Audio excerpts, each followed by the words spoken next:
Uchuchuu, Harry! Welcome! Sorry for the late response. Giving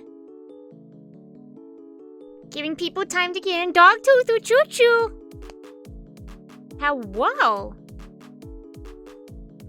It's been a little chilly around these parts. So I figured, Tatsunoko Uchuchuu! Multi-stream drifting today, I see.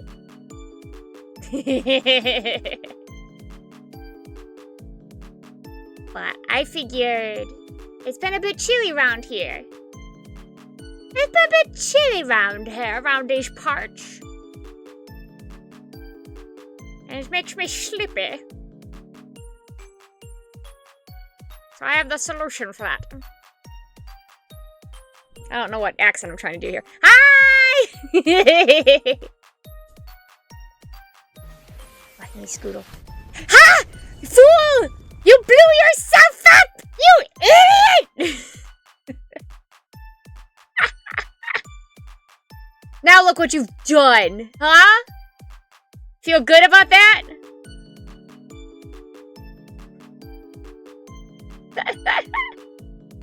Hi!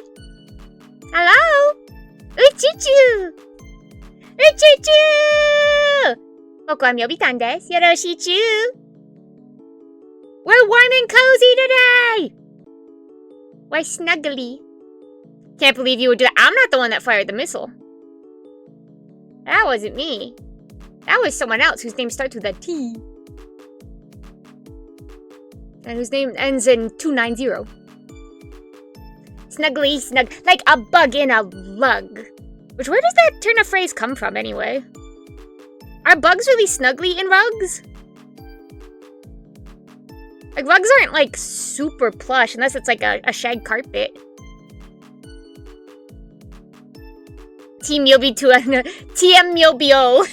Like, TM up, bro. I should have known.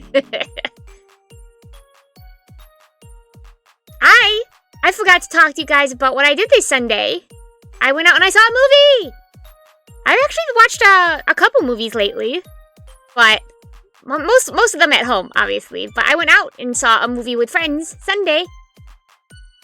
I forgot to talk about it when we were playing Sonic Crossworlds because I was so focused on Sonic Crossworlds. I saw the new Dracula movie.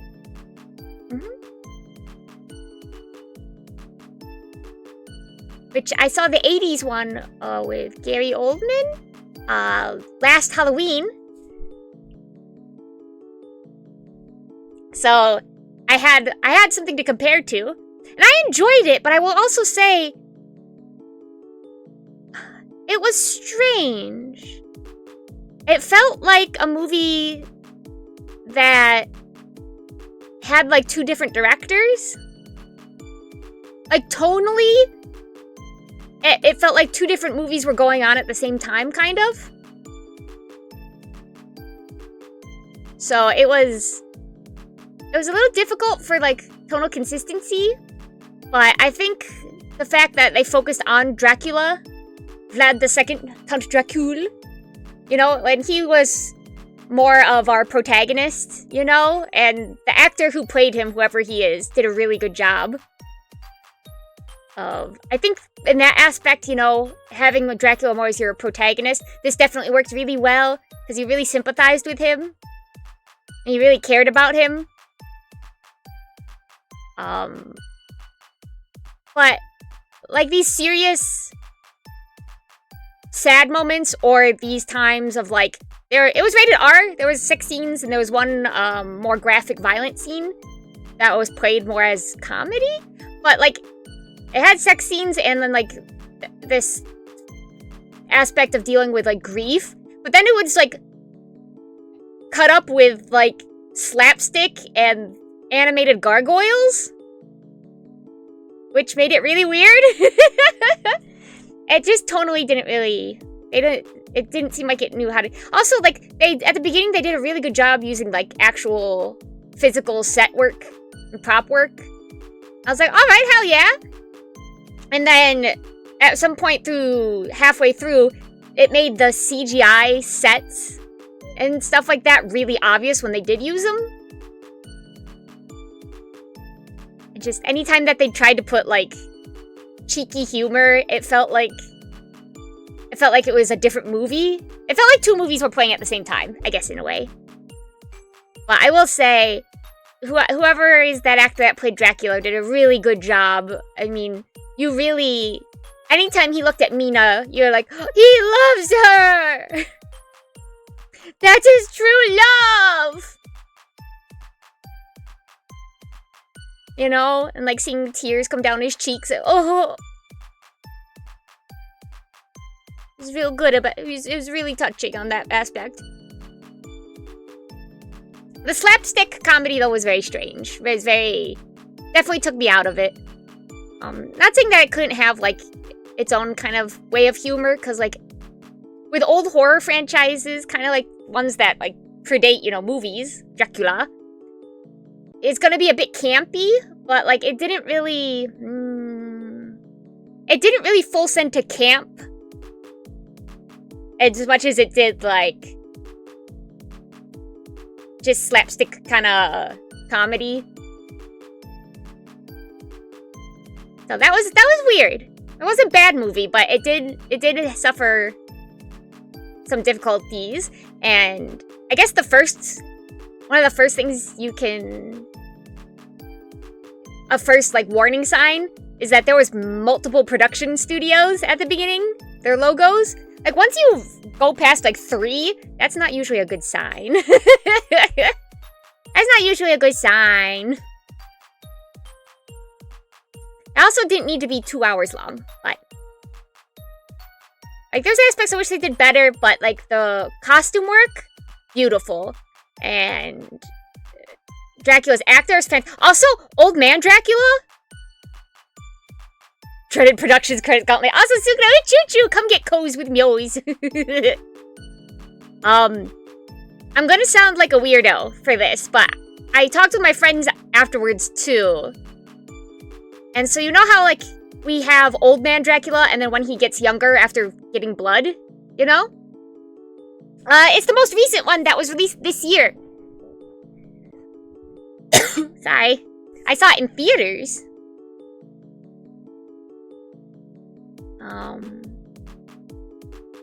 I don't know actors or directors' names, so I really can't...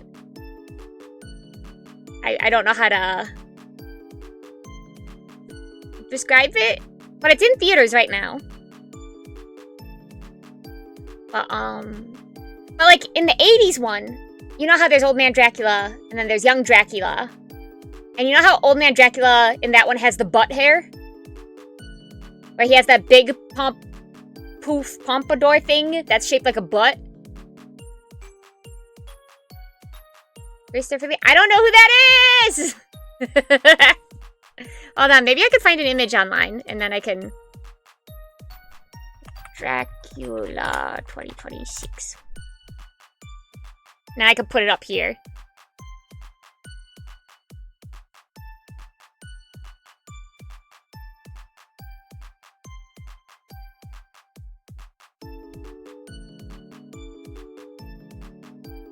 Yeah.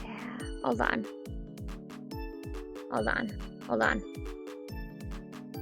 I saw the 1992 movie back when it was unlocked by the hair. Yeah. So that one, like, I thought Dracula looked so silly in that. Hold on, I'm gonna put up the one for this one that I saw. But in this one, see, this is the one. This is the one I saw. See? Okay. But in this one, Old Man Dracula?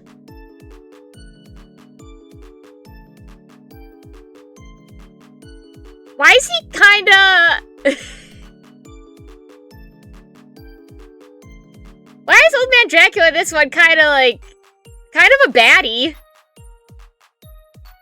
Like, he's still very much old and decrepit, but, like, I know part of it has got to be that charisma, but, like, his design and everything? This is an old man that fucks. Like, me and my friends are talking about it after the movie, like, Now, hold on. Hold on a second.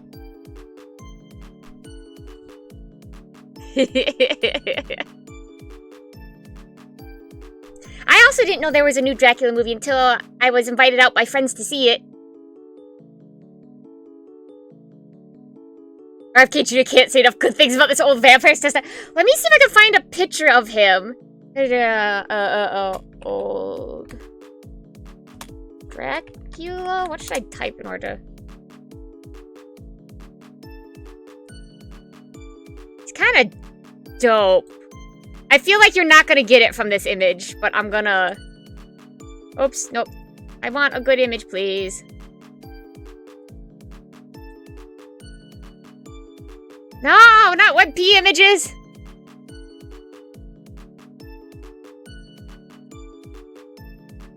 I can't get a good image.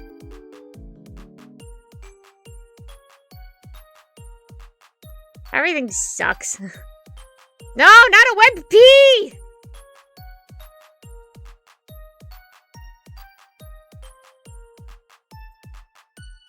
Okay, there you go. Like, this movie is kind of a hot mess, but I liked it. Okay. Oh, it's really small. He's kind of awesome. You get to see him, like, put out a torch with his bare hands, like it's nothing.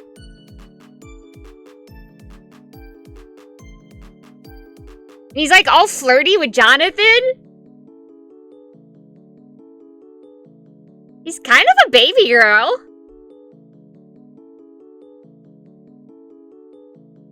He's got that combination of, like, old, handsome, and scrungly. Okay, I get it. Alright, so I'm not crazy. Like, I feel like, especially if you actually see him talking and moving, you get it more. Giving David Bowie from Labyrinth in the retire. Yes! You get it! You get it! And just like his... You're blowing yourself up this time. Can't get me on this one. Nope. Nope. Nope. Nope. Nope. Like, Grandpa's being a little flirty, and he's also loaded. Like, Jonathan, I don't know. You should maybe rethink what you're doing here. You have an opportunity before you.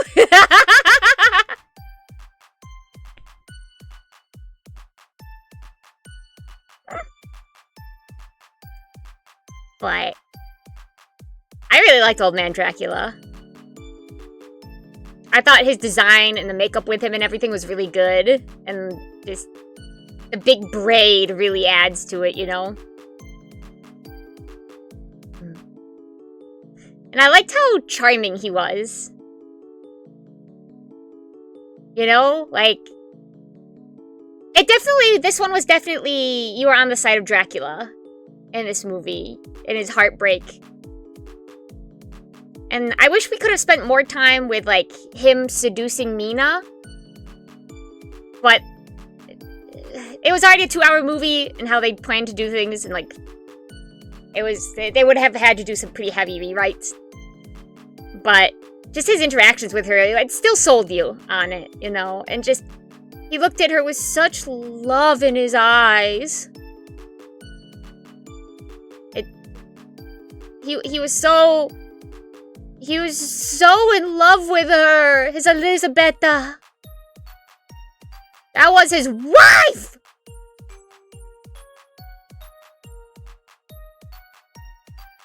Like, you really felt for him, like...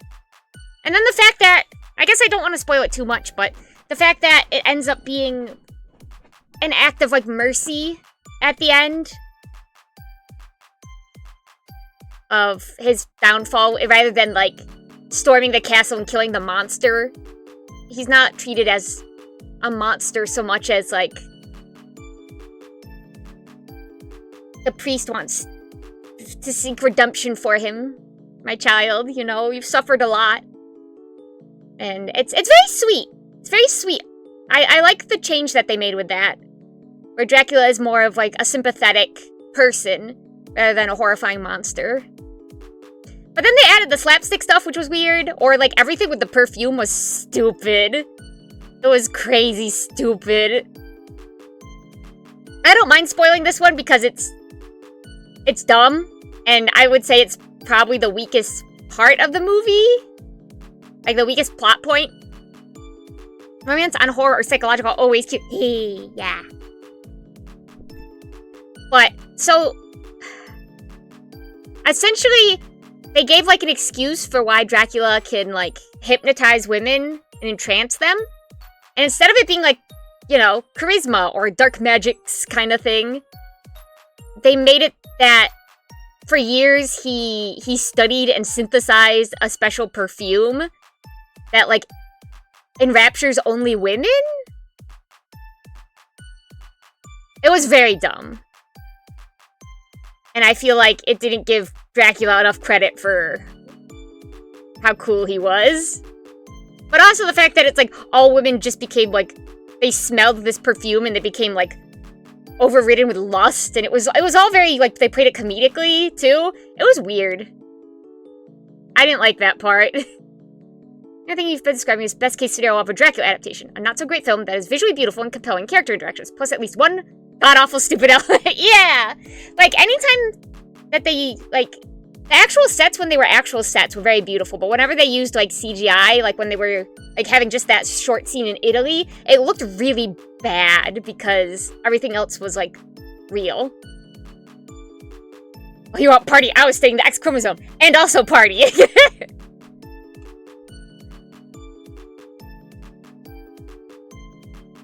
Like, the concept of, like, unlike welcome back. The concept of, you know, like, perfume, pheromone, blah, blah, blah, blah things, you could use it. But I feel like with Dracula, that just cheapens the impact of Dracula. Especially because we saw him doing all these, like, cool things. Using, obviously, like, his powers. That it felt like the perfume aspect was just stupid. It was just dumb.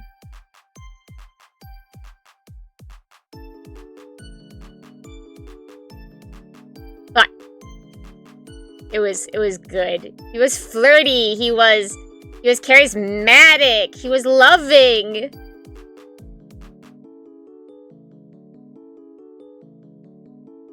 He was a wife guy. I'll always cheer for a wife guy.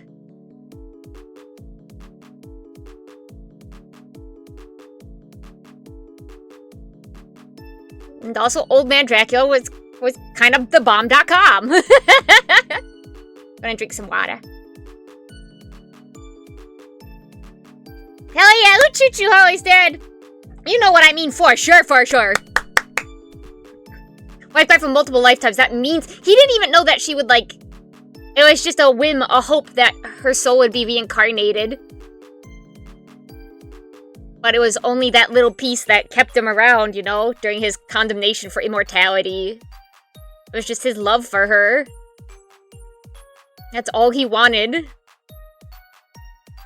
And even when, like, Mina, the reincarnation, they were together again, he even saw his, like, servants off, gave them money, and it's like, I won't be needing your services anymore, and stuff like that. He just wanted to live happily with his wife!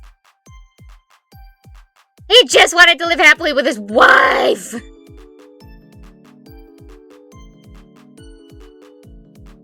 And they, honestly, when they started, like, sieging the castle, I was so upset. I'm like, no! Let them be together! Please! He suffered for so long! He just wants to be with her. He just wants to love her. That's his everything! His wife!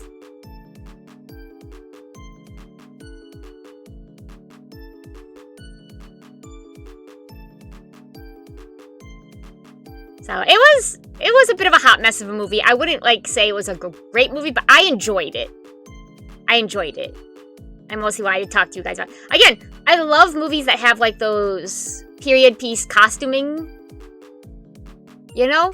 Especially when it has something like more the Victorian era kind of style with all the bustles and the gowns and things like that. I'm a sucker for those. But the fact that they had like all this beautiful costuming for like the 400 years ago before he was, you know, a Dracula, but then also like the Victorian era clothing, it was very pretty. I like Alucard to be honest. Alucard's very pretty. Alucard's very pretty. Also, the artist who draws for who was brought on, I always forget her name and I feel bad, but she designed Alucard and the Symphony of the Night. Like, she was the main artist that got brought on around that time. Oh, fantastic work. Fantastic work. Very, very beautiful, delicate gothic work. I kind of been wanting to watch more, like, period piece movies lately.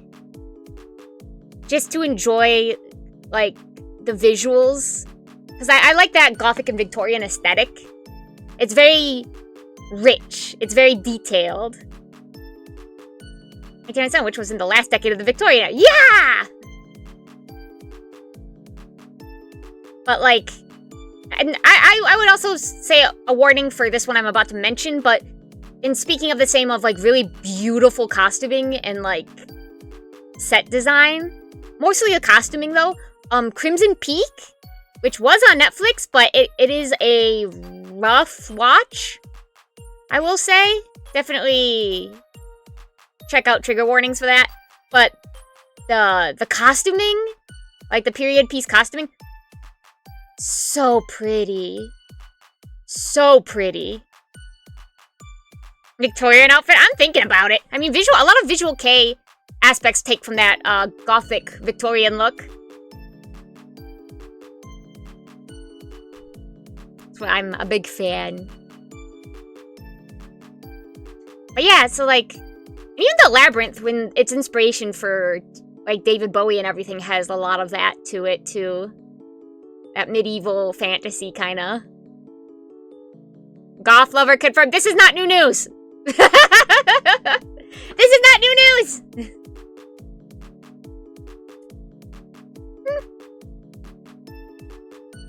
Well, what was it? So like the Labyrinth, Crimson Peak, this version of Dracula. I kind of want to watch more that kind of have this. I would like to watch more of these dark romance movies, honestly. Like this one, where it's at the heart of it, it's sweet. You would enjoy Phantom of the Opera 2004. Definitely a flawed movie, but a lot to look at costume-wise. I haven't seen it. I've seen clips, and of course, I've heard the songs at least a bit before. I am interested in watching it.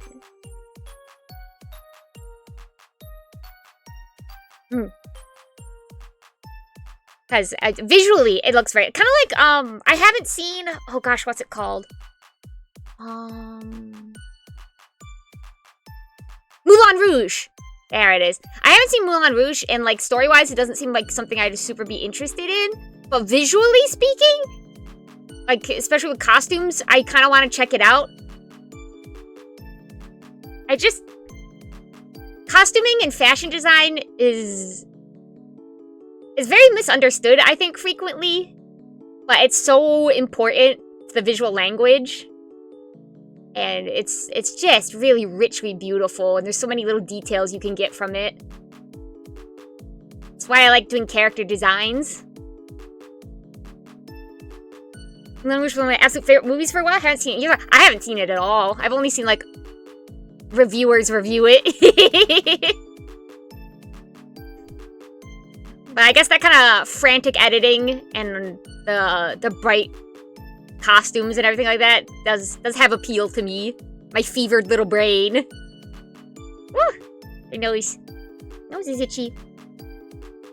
Let's see. I also watched I watched 2 movies yesterday while I was relaxing, and I was listening to the rain come down. I watched The Abyss, which was like a 1980 or 1981 movie? Around that time period.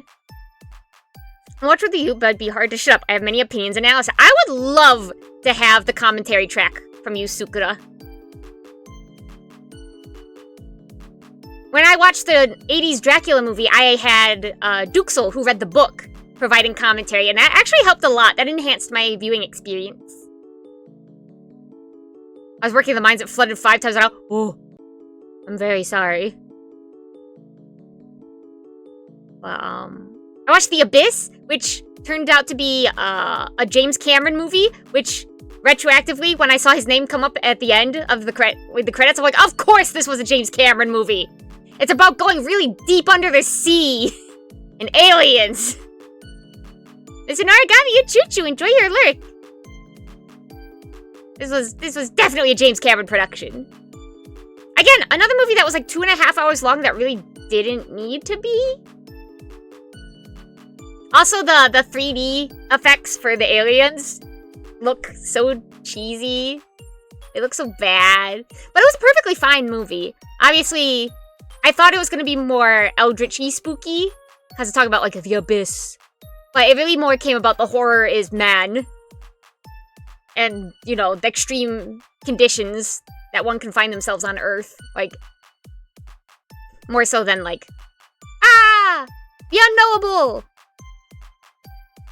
You know? So unexpected, but still a good movie.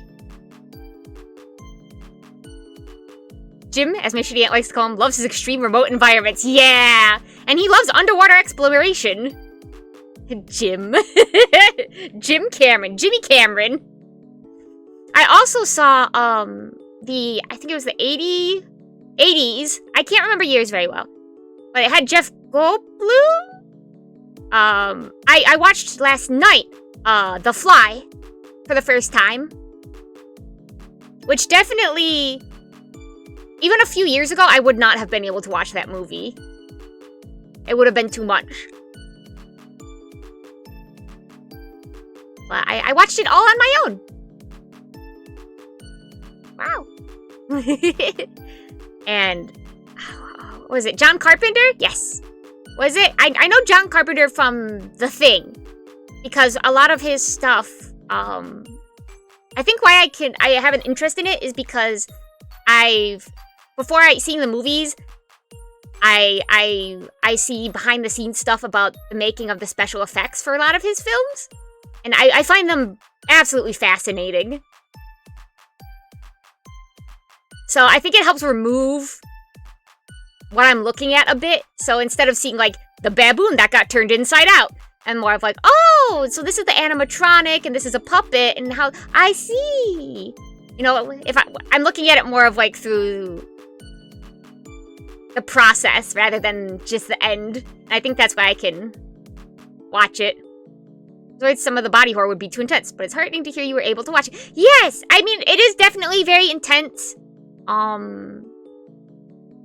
I'd say there's one intense part in the beginning with the aforementioned baboon getting turned inside out. And then the worst... No, actually there is some stuff that is very, very squeamish. I don't want to, like, talk about too much because I know it would upset people. It is pretty intense, especially because it ramps up very much at the end. But if you're able to remove yourself from it and see these things as, like, props and, like, practical effects, I think it helps. But it is very disturbing. Like, a few years ago, I wouldn't be able to appreciate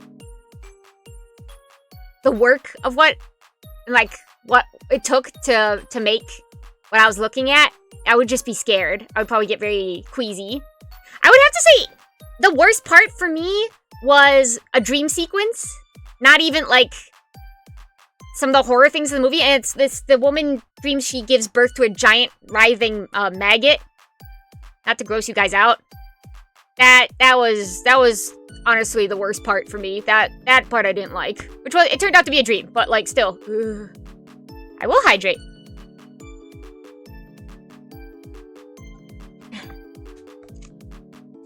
The Fly ended up also being unexpectedly sad, you know? I'm sorry! The Fly ended up being unexpectedly sad. I like how they ramped up the horror of it right at the end. Like, they really saved their big money shots of, like, body horror right at the end.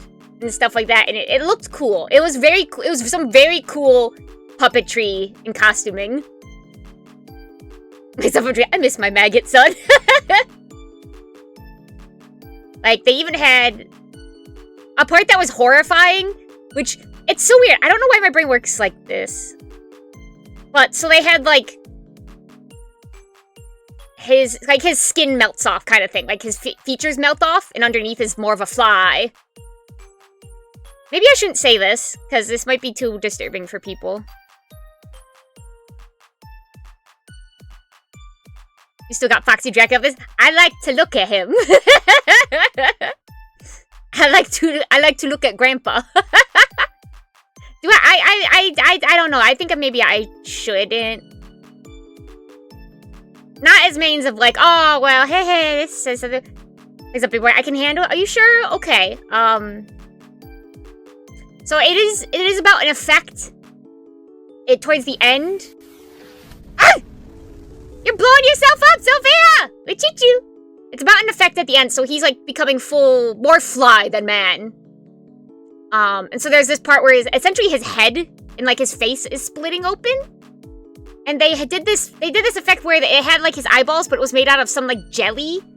Something more liquidy that kind of burst when the scene started, and so it looked like it melted out of his head. It was a cool effect, but it did initially really upset me. For some reason, then seeing his fly eyes break out after that made me feel better. Like, oh, good, he still has eyes. It wasn't the melting out of his skull. It was just the fact that I was upset he didn't have eyes. He sounds pretty fly for a white guy. Hey! He's really ripped in that movie. And like, later on, it makes a bit more sense, but when he's ripped earlier, it doesn't make any sense. It's just Jeff Goldblum has been working out. Flies, if you will. I think not terrible just here. Yeah, I'm sure it's a lot more upsetting on content. Yeah, they definitely put their whole pussies into those effects. Everything's very wet and meaty and stringy. It's a David Cronenberg kind of production, you know? And I don't even know a lot about him, but I know enough about his reputation, so I'm not surprised. But I did like how he looked at the end, you know? It went the full horror kind of aspect of it. I just really appreciate the amount of effort it took for all of their shots. Stringy? Yeah! I mean, that's squeamish either. I mean, I used to be incredibly squeamish. I loved the Grim Adventures of... The Grim Adventures of Billy and Mandy. I was supposed to say of horror in Mandy, that's not. But I couldn't watch the opening. And, like, there was a lot of things that could be... There was, like, some episodes that would really scare me. But, in particular, I never could watch the opening. Because of one small part. Because if it showed up, I would have panic attacks. Because I just couldn't... I couldn't handle seeing it. And it was... When the characters in the opening, they have their, like... Them appears... Their skeleton, their guts, their muscles, and then their skin, you know? So, like, they're building up... And it's very quick, but I could not handle seeing their guts and muscles.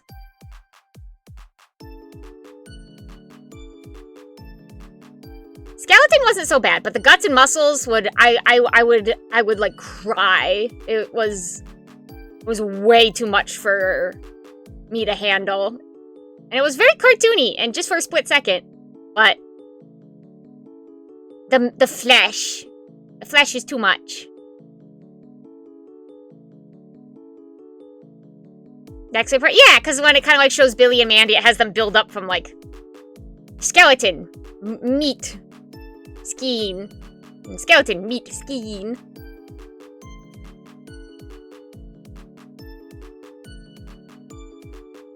It was also the I remember being scared of the chocolate episode because they were eating themselves. That really upset me.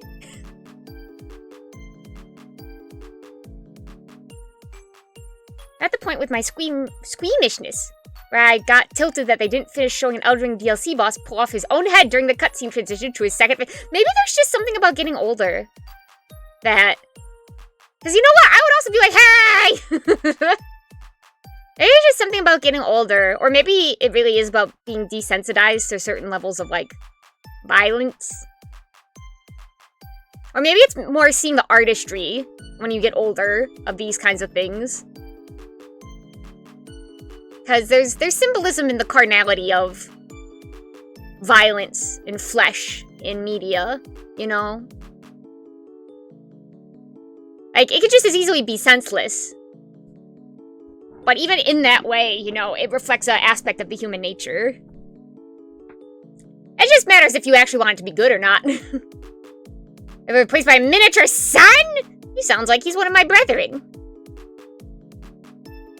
Sounds like he could be part of the Myobi clan.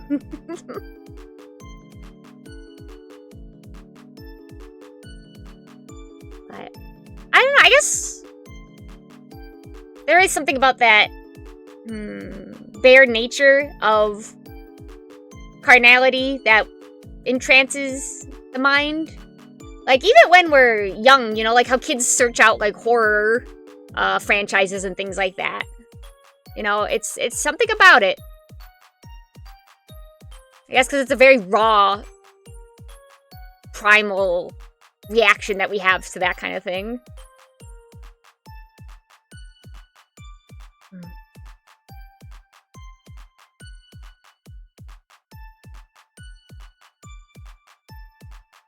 Much to think about.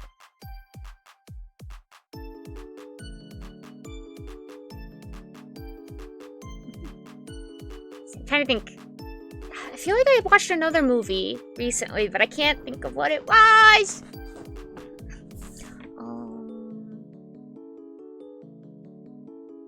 I did start one that I just found randomly on Tubi.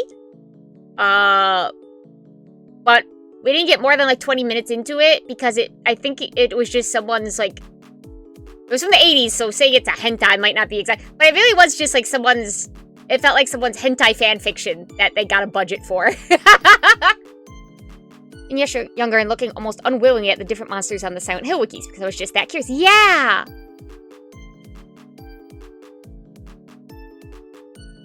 There's something about it, man! But, watch 20 minutes of, what was it? It was just because, like, the description made it sound interesting. It was called Hell Comes to Frogtown. Not for me. But we didn't even stay long enough to see any frog mutants. It just was horny. And the main character sucks and is bad. Unless they actually end up blowing his dick off with, like, the C4 they have strapped to his grundle, I don't care. There's no way this movie can end well. He deserves to have his dick blown off. I will say there was a very funny little visual gag of, like, military provided lingerie. That was funny. Like, when I first saw it, I'm like, is this a joke? And then it's like, no, that's actually what it is. And I'm like, that's funny. Government issued lingerie. Never got to see the frog mutants, though. I don't know. Maybe I'll try and weather through more of it. But it just seemed like... It just seemed like softcore spice. Like, it was... I don't know if you've ever seen those kind of, like, softcore manga that the, like, whole plot is...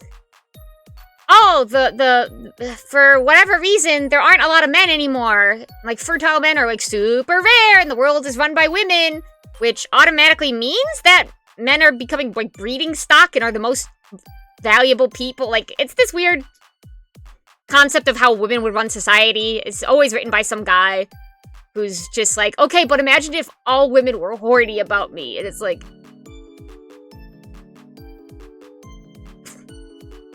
It was pretty much that. I'm reading the plot synopsis. I've never before encountered something that seems like they were trying to make 2 separate movies at once. I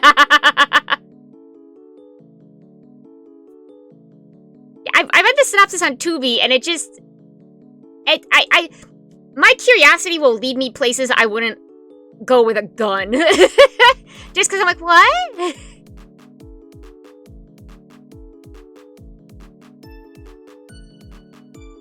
Like, Dark Alley, I would not go down, but you put some flashing lights and you tell me there's an interesting story at the end of that alley? Okay. Down I go! I feel with that harem genre, I don't think there's a way to not make it complete ass. Honestly, I just want them to blow him up. Like, they have, like, a chastity belt on him that has, like, a bomb on it. And I would really like it if they just blew him up. I just want them to blow him up. I do want to... I didn't get to see frog mutants, though. I wanted to see the frog mutants.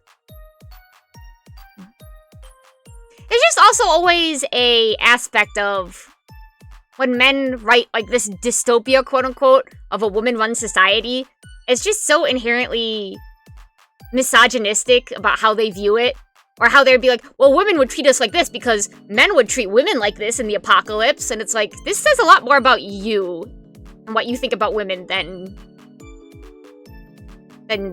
you realize, you know? Like, I love Heavenly Delusion, Tengoku Daimakyo.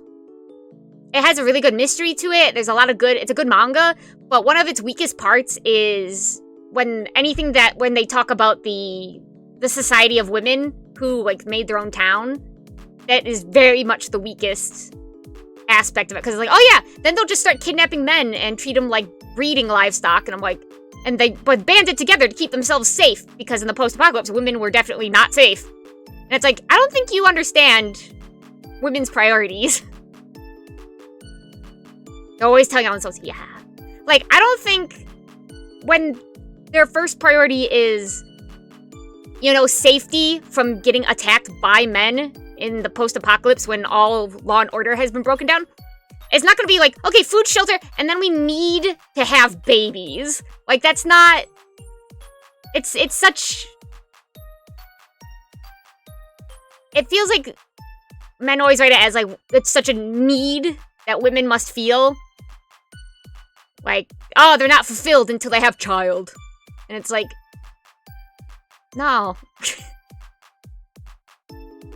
Women are people, too! They're just like you. Maybe they don't want to have kids. Maybe them surviving in the post-apocalypse is more of a priority. I don't know. It's really frustrating. It's like, you could write something interesting or say a lot about... Like, with dystopian stories, it's always a fact about, like, you're using the extremes to say something about nowadays, you know? That's, like, the point of it. And, like, you could put a good juxtaposition on, like, maybe how a female-run society would be gentler or kinder, and then maybe seeing how men can't stand that and they want to destroy it just because they're not, like, the ones in charge of things. Like that way would be an interesting way to lampshade, you know, the current powers at play. But it's always no, it would just be, like, women would be men. And men would still be men, but, like, women would be, like, violent, like, sexually violent, and also the world would suck. And I don't know. I'm tired of it. Sorry, I went on a rant there. I have many thoughts on media. Oh! I remember what I watched! I don't know why that reminded me. Because you guys mentioned it, I watched it with B. Because we were just looking for some easy watching. Meow, meow, meow, meow, meow, meow, meow, meow, meow, meow. Pushes your cup off the table. I watched Escape from New York. And it did remind me that I had seen it once before. But I watched Escape from New York on Saturday? His name really straight up is Snake. I wasn't expecting that. That dude's name is just straight up Snake Plissken. And he has an eye patch and, like... They have, like, tiny C4 things implanted in his jugular. I was not expecting it to so much. Like, oh! Oh, Metal Gear! Do not buy a used car from Snake Plissken. Genius Kojumbo strikes again. It really was like, oh, he just took this and he made like his own game. I will say there's one part that I just found it funny. I wish they were campier with it. Like, they could have full sensed the campiness. I feel like more so on that movie. Like, they almost got there, but one part that I thought was very funny was that there was a woman he ran into who had, like, a distinct look, so it was like, oh, is she gonna be, like, a reoccurring character? And we were just saying, like, oh, the butch lesbian in the post-apocalypse New York! And then the same scene where she entered and we got to know her a little bit, the floor opened up and, like, the crazy people, I don't know how to describe it, pulled her down and that was it. She was like eaten or something. We don't know. She was gone. They took our butch lesbian and it was just so fast. Like, they set it up like she was about to be a character and then they just yoink! Right through the floor. Sorry, that's so funny. It was! It shouldn't be funny, but it was just whee! Never mention her again. Her or her mullet.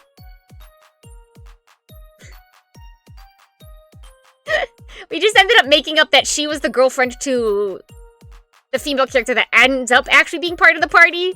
It's like, oh, they were girlfriends! They were girlfriends! No one's gonna tell her girlfriend got eaten! Her butch girlfriend was eaten by crazy people! It's a good gag, setting up a visually distinct character and then wasting them immediately. Yeah, especially it's such a just a whoop right through the floor.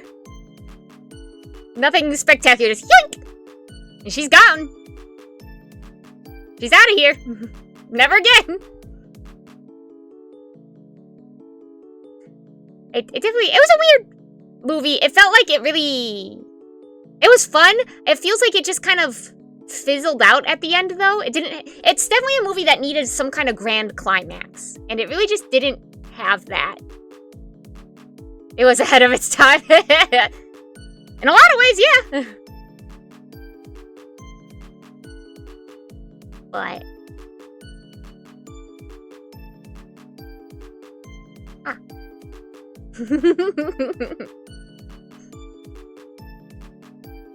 Man, the climax wasn't that he escaped from... I mean, like, he did, but they did it in such a...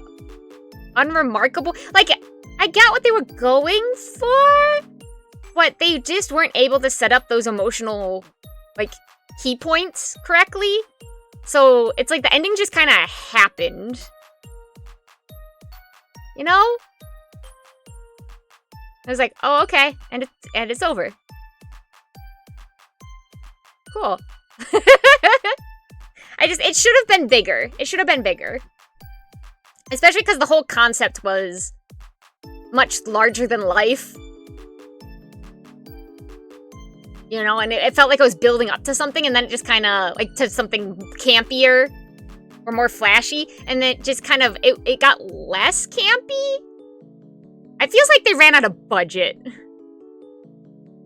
Like, they tried to make it more, like, emotionally impactful of, like, oh, and then this character died, and you're sad, aren't you? And it's like, not really. We didn't really spend time, like, getting to know them. Watching you play Metal Gear Solid 2 maybe we played as well. I beat it Monday. What the fuck? Idiot, wait for me! Don't spoil me! Usually camp is what happens when we don't have budget in the first... And I mean, it seems like they had a limited budget. Yeah, everything was very dark. A lot of painted backgrounds. A lot of beautifully painted backgrounds. But a lot of painted backgrounds. And then a lot of set dressing was just trash and random bits of fire.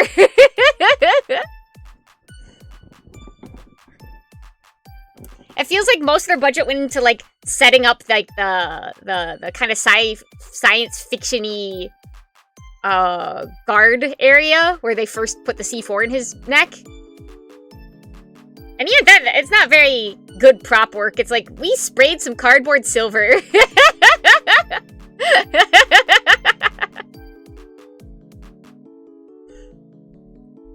But it was fun. I take a painted background of a green screen, everything. Honestly, no, like, I bring up the painted backgrounds because it was, like, a cost-saving measure rather than building a whole set, but I will never diss, like, how nice a painted background is. Like, a nice matte painting. Like, oh, this is the city skyline. It's like, that's a painting, and it's beautiful. Like, I will 100% take a matte painting over some green screen slop with CGI made by animators who you overworked, who didn't get enough time to, like, composite correctly.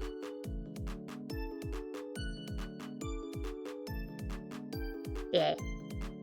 It's like, I love miniatures in, like, 80s movies, 80s and 90s movies. Because it's something that's physically there. So it feels more tangible, even though you can tell that it's just something small that they've, like, superimposed. But it's something that's really there, and more often than not, when it's a miniature, they blow that shit up. And, like, that's just art in and of itself. You spent all this time rendering, like, let's say, the Statue of Liberty to, like, make it look realistic in this scene and everything, and then you blew it up. Like, all that work for that one shot to blow it to smithereens. That's beautiful. That's beautiful. I have to watch this sequel. I saw that there was a sequel. I'm gonna have to.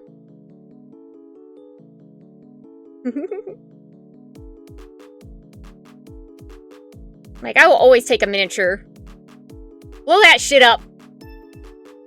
You have a boat on the ocean being rocked around by waves? Put a tiny toy boat in a bathtub and shake that shit around. I love it. It's charming. It's real. It's kind of like, I also like with effects. In 70s and 80s movies, for special effects, they were kind of like cartoon drawn on. Like flashy effects or things like that. They're charming. They're really charming because they're very textured. You know, you could feel the human touch to them. Which isn't to say the people who do CGI and things like that don't put a lot of work and their own touch into it, but when it's something that feels a bit... You know, there was something there in shooting that was physically there. You know, before they put the effects on and things like that. It just... You get a different performance. Oh yeah, give me those chunky effects. Hell yeah! I don't know why I said it like that. I think that's part of why I like the 80s Dracula movie so much, was because I was watching recently some folks talk about some of the behind the scenes, like how they did the special effects and things like that, and they were in camera, and it's really fantastic. Like the ingenuity of people and just how they made these things work was just, that's beautiful. They built so much stuff in order to get these shots they wanted. To get things looking a specific way, to invoke certain feelings. I love that. I love that. I love when people create. It's like, I was also watching behind the scenes of Little Shop of Horrors. Little Shop of Horrors. Yeah. With the, you know, the big green mother from outer space. The talking plant. I can't remember its name all of a sudden. But, like, it was behind the scenes about how they shot it to get all this articulation in this big... Audrey the Second, thank you. This big plant puppet, you know? Which essentially they shot it, like, at half speed with the audio and things like that, so that the lips could move and articulate, and then they sped it up, which also meant the actor had to, like, move at half the speed for shots where he was in it with Audrey. And that's incredible. And just, like, all these other things that they built to, like, create these shots of, like, size and scale and framing. They built a huge fake mouth so that they could do the camera, like, looking out from the mouth for the, like, the shot of the dentist. That's nuts! I did hear that. Yeah! And it's like, when you look at it, when you know it's like a puppet, you know, Audrey the Second. Because when you're in the moment of the movie, you don't think much about it. When you look back at it, like, that's a puppet. That was puppeteered. You know, that was something physically there. And, like, how they got the lips to move and articulate, and then you find out all this extra work that went into doing it. It's just beautiful. It brings new appreciation to, like, the work that went into it. Like, so many people working countless hours, shooting and reshooting, and, like, honing their craft to get these shots right. To make something miraculous. That's beautiful. That's like that aspect of humanity I love so much. Your creativity.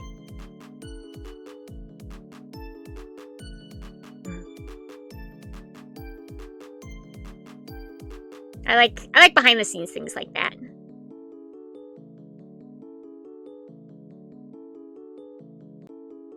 Especially when it's things that are so tangible. It's not like, and then we took this green screen footage over to our CGI department. You see all these poor, tired animators. They're like, okay. And then we put that, it's like, that's not the same as like, okay, we talked to our prop department and our lighting guys, and then we shot it like this, and then we did this. It's like, wow, this was like all hands on deck. Everyone in the production was kind of involved in making this, you know? It feels like it's too piecemeal now. Actors sometimes aren't even on set together for a scene that they're both in. Shoot on a green screen, put the background in the back. There's no actual set. And I'm not saying all movies are like this, obviously.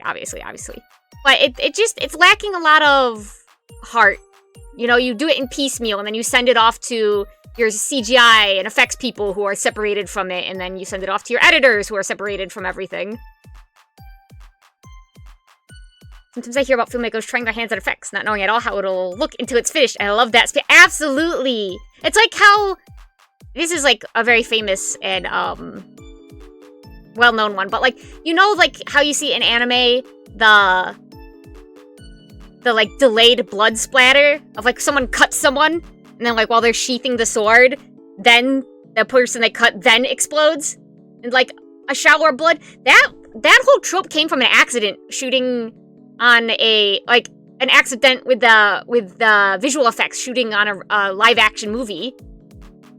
Kurosawa, yeah! Like, it didn't go off like it was supposed to. Like, it was supposed to be on impact. When the actor hit the other one, it was supposed to be on impact, like the blood.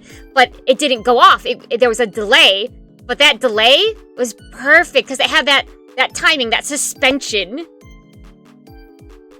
And now it's, like, such a used commonplace trope, and it's good. It makes such good use of, like, some of the basics of, like, visual storytelling. And it's the fact that it took an accident to find it. That's beautiful. Happy accidents. I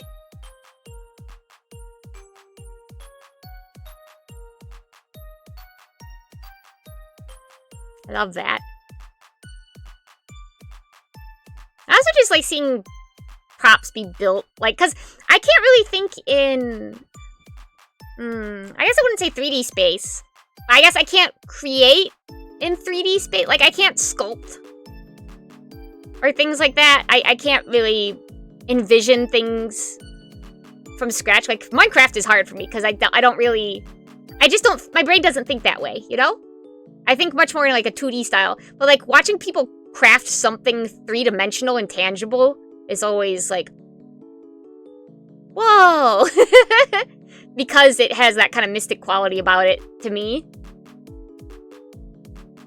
You know, it's like, I couldn't do that! How did you know where to put everything? How did you know how to paint this? Like, so that the light would look right, or... You know, like...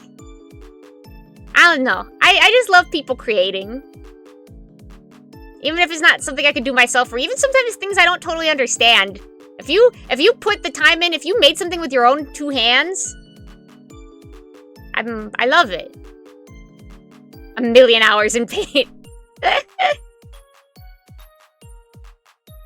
I think I would have really loved to build props for film or theater in a variety of materials. Scratches that Mythbuster. Yeah. It's just, oh, it's something good about it. It's something tangible. Sink your hands in, sink your teeth into. I'm gonna take a drink of my water.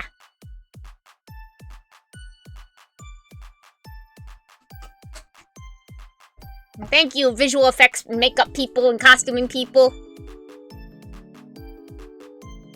I salute you.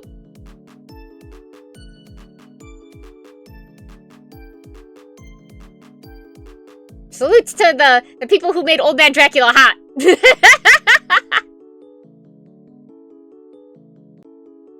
Oh, can I?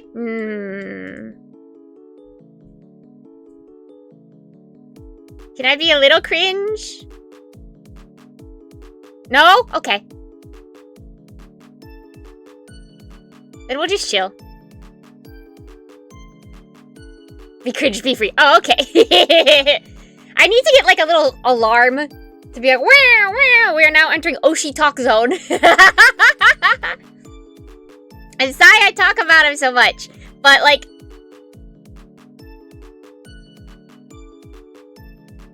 he doesn't even know.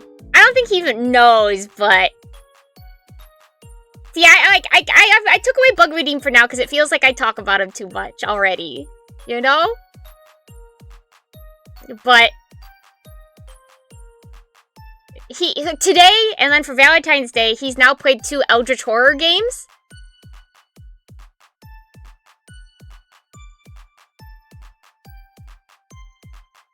And that makes me happy. That makes me happy. Especially because when he was playing Sucker for Love, like there was Lynetta, who was like Cthulhu, and the King in Yellow. But he got to the King in Yellow and he was like, can you date Yogg-Sothoth? He just asked that suddenly. I was like,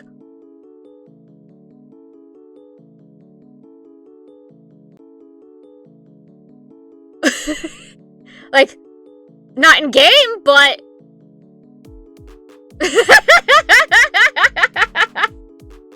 it's like, how did you even know to, like, I know he says he likes Eldritch Horrors, but like, I don't know his full extent of knowledge of them. I know Yogg-Sothoth, me, isn't exactly like, it's not like I'm unknown, but most people think of like, you know, Cthulhu. Sometimes Nyarlathotep. But the fact that he brought up Yogg-Sothoth, I was like, especially because like the day before I had made a tweet about like, stop idolizing Cthulhu! Yo, love Yogg-Sothoth now! But, so I was like, and I don't know, I was kicking my feet, so I was like, does he know? Do you like me? Passes a paper to you in class, do you like me, YN, circle 1? And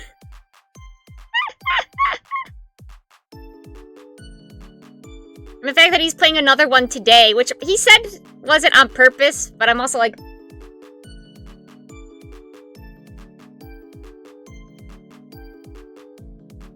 he used his sincere voice, but there's also, he does do things to manufacture an experience because he's an entertainer. I'm not saying that's a discard thing, but like, every so often with things like that, you don't know for sure. You don't know. He loves, don't say that! That's too much!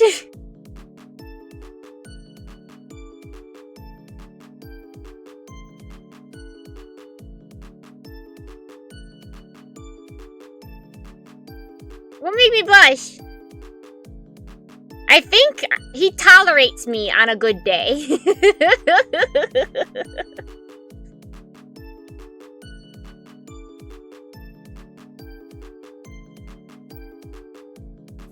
But I'm a fan of Dowloth, personally, an incomprehensible collection of multi-dimensional states. Hell yeah, brother. That's good. That's a good taste. I bet there's a Dowloth VTuber somewhere. So I've seen Cthulhu. I've seen me. Gudako, we all know is Nyarlathotep. I bet there's a King in Yellow, too. But, either way. Myoshi doesn't even know it, but he's made me... He has provided fan service for me! That makes me happy. That makes me really happy. I've been all giggly and kicking my feet, like, whenever he mentions it. It's like, yeah? Yeah, Eldritch Horrors? He is a man who is beloved by the spookies, what can I say? Man. Ah! Sorry. It makes me get that kind of, like, conspiracy theorist, like, does he know? Does he know? You know how, like, people who are really deep in the parasocial rabbit hole are like, oh, but no, they're totally sending me signs. And they're communicating with me through indirect means because, you know, they can't communicate with me regularly because they're popular kind of thing. And every so often, a little something like that, I'm like... I can feel the crazy. I can feel the crazy start to, like, take over my brain. Like, maybe? What's Adam? No, do not do that. Do not do that. Do not do that. See, this is part of the risk, I think, is of talking about him, was that... I know we joke, but at the end of the day, please do not bother him or bring me up in his streams or his posts. That's very bad VTuber etiquette.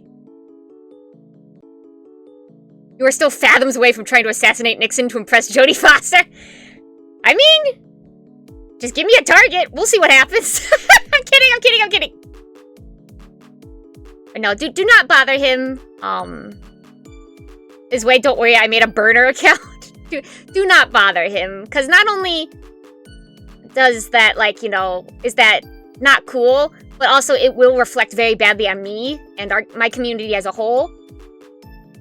And I do not want that, because I know you guys are good. You're my good styes. And I don't want you doing things that seem naughty just because you think it'll make me happy. It won't. It won't. Dog tooth. You know, like... If... It's the dichotomy of... Randy, Uchuchuu, you'll be EP. I am EP. And it's kind of chilly, so I'm in blankets. It's the dichotomy of, like, I wish so much that I could just I wish I could hang out with him like a normal person as peers. But we're not peers, you know? I'm a fan, and he's an idol. And the only way that I could ever hang out with him is if, like, I elevate myself to the level of a peer. And that's not something you can manufacture, you know? I just keep working hard. And even saying that, like, I don't think he would want to hang out with me. I don't think I would be very interesting to him or entertaining. I don't think I'd be able, which is not a flaw on his part. I think I just wouldn't be funny to him. Catclaw, actually that would be a good birder name. Thank you. I'm not trying to say that to drag myself down. I'm just saying, like, I don't think he would find me that interesting. I think he would maybe find me obnoxious, just because I'm probably overstimulating for a lot of people. And I don't always recognize to play along with a bit, because I'm not always good about making a fool of myself on purpose. And so I would probably ruin a lot of the comedic stuff. What do you mean? You are very interesting in it. Thank you! I mean, I am to you guys, and that's the most important part.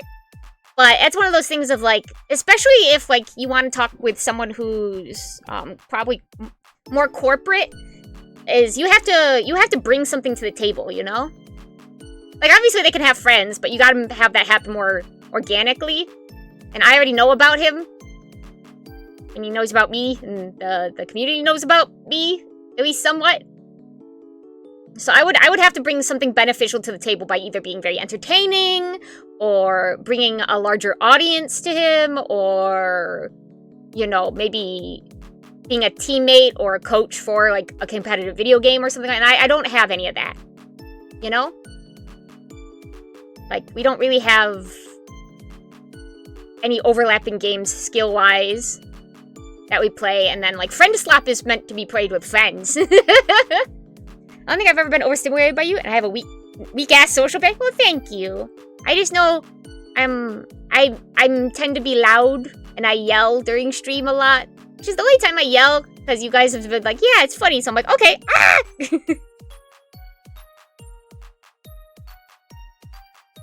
But, yeah, I think that's just one of the things. And, like, admittedly, Hollow Stars EN, this is not to discount them, but, like, because they don't have the same numbers as, like, Niji Sanji boys, like Luxium, or, like, the Hollow Live girls, it does make, like, it gives more opportunities for independent people to, like, showcase with them, you know? Because, like, the pressure to only allow the best of the best in is a little less. But I'm still very far away from, like, being anyone they would even consider letting on. And I don't know what I would bring to the table as, like, offer, like, you gotta go in going, like, would you like to do this? We should do this together. You have to have an idea, and, like, I would not have an idea. I would just want to play game with Oshi. And follow around after them pathetically.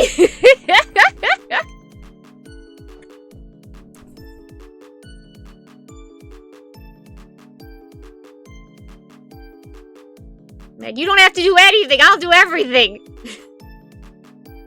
Want to play Repo? You can sit in the cart, and I will make sure we win. Through sheer willpower.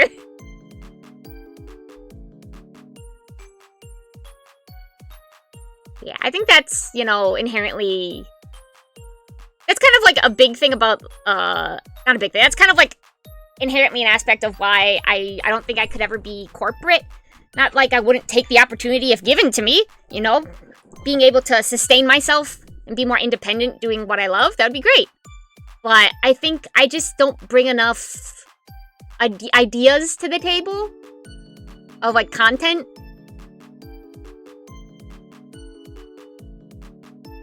Like, I don't have enough creativity.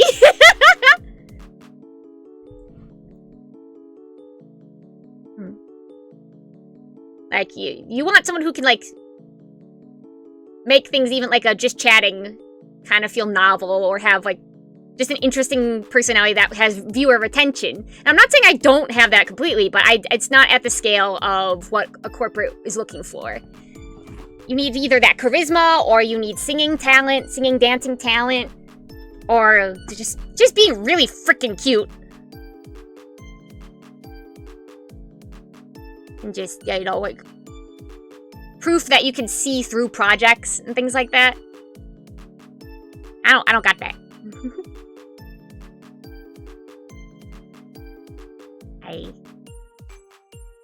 I'm space-brained. My space brain makes it hard for me to focus and get things done. And also, makes it hard for me to think of, like, ideas.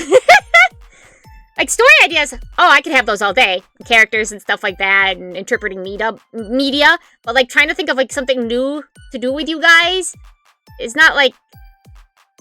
for some reason, my brain is just like, oh, I can't think he's no more. Like, but I want to hang out with my stars, but what do we want to do? And I'm like...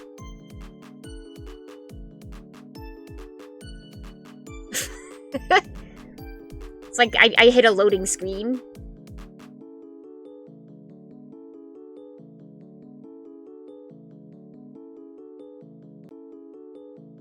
I don't know. I will say cozy is just as valuable as novel. Do you find me cozy? I will hydrate. Thank you, Panda Wolf. Uchuchuu.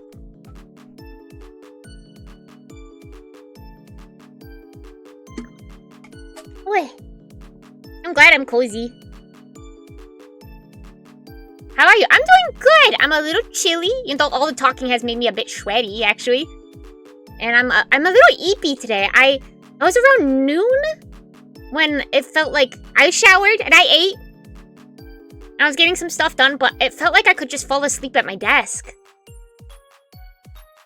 And so I don't know. I don't know what's up with that. Just look at the overlay you made. How could I have to? Well, admittedly, this blanket and this bed are assets provided by VTube Studio. I just made them big.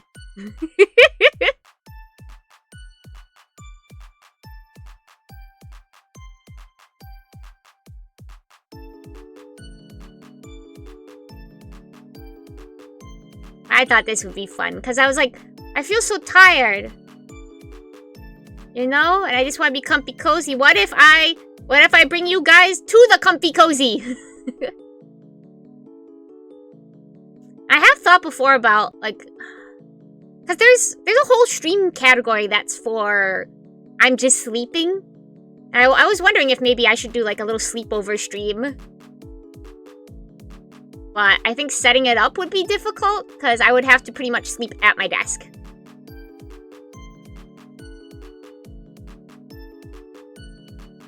It'd be a big undertaking model, but Myobitan virtual room tour would be so cute and fun. My room's a disaster zone. It's also technically, by legal standards, not a bedroom.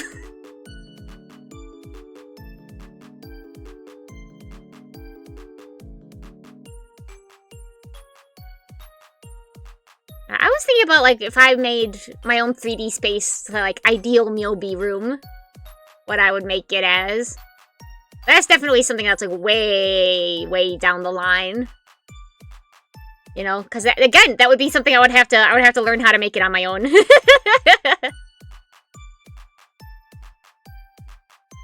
I would have to acquire the knowledge!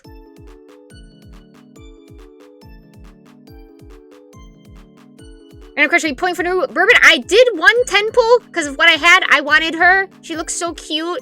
I didn't get anything, so I'm gonna build up carrots again. I'm gonna try again.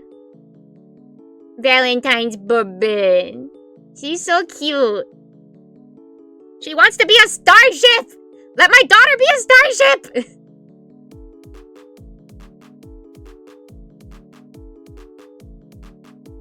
Precious. Precious miho no bourbon. I can't even be upset because I got really lucky with some polls recently. The fact that I got Tamamo Cross before her gacha ended, and then I got a double rainbow a previous one, and it was Seiyun Sky and Asian Flash, and I had neither of them, was like... I think I used up my luck for a while. Like, I was very unlucky for a while, and then that got used up there. So, I'm probably not gonna be able to pull her in, like, her focus, but, like, hopefully someday I'll get her. I like that you can get... Like, it's what I liked about the one Tales of Crestoria app game, was that, like, seasonal or event characters, like costumes, you could still pull in the regular gacha. They just weren't the focus anymore. And it seems like they do the same thing with Umamusume. So, I like that. I like that a lot. I still wish Digitan would come home. She's so cute.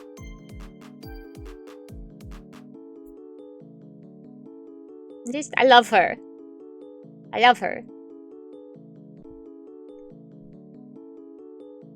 Oh, I also, I was talking with some friends, some online friends on Discord, and they had been asking about, like, video game recommendations, and at one point that they had said, like, oh yeah, I'm looking in for, like, you know, like, farming simulator, things like that, and I was like, I have a series for you.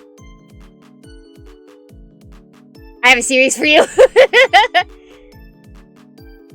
I got to info dump a bit about Rune Factory, and that made me really happy.